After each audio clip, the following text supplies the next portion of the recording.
Hal ini lagi, ya jabatan itu jangan sombong. Dan Bapak nanti jadi orang besar semuanya. Ketika besar Bapak jangan sombong. Kalau sombong, Bapak akan digiling oleh jabatan. Tidak ada siapa, kita kasih tahu, serangkan.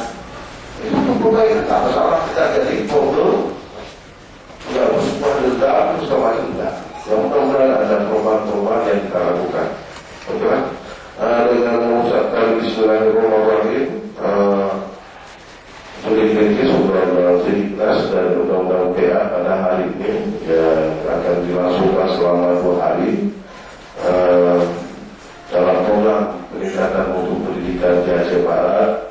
Ya kebetulan kami mendapat support dari Kapolri dengan resmi saya mengucapkan Bismillahirrahmanirrahim. Assalamualaikum warahmatullahi wabarakatuh. رب العالمين حمدا يوافي نعمه ويكرم وسيلا يا ربنا لك الحمد كما ينبغي لجلال وجهك الكريم وعظيم السلطان.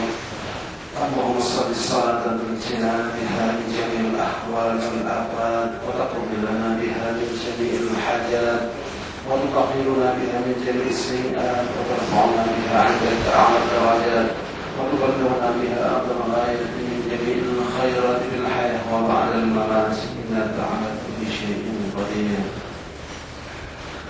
اللهم اغفر لنا ذنوبنا ولوالدينا وارحمهما كما ربيانا صغيرا ولجميع المسلمين والمسلمات والمؤمنين والمؤمنات الأحياء منهم والأموات يا قاضي الحاجات. اللهم اغفر لهم وارحمهم وعافهم واعف عنهم واكرم نزلهم وسع مدخلهم واغسلهم بالماء والثلج والبرد ونقهم من الخطايا ومن خطه الادب من الدنس وابلغهم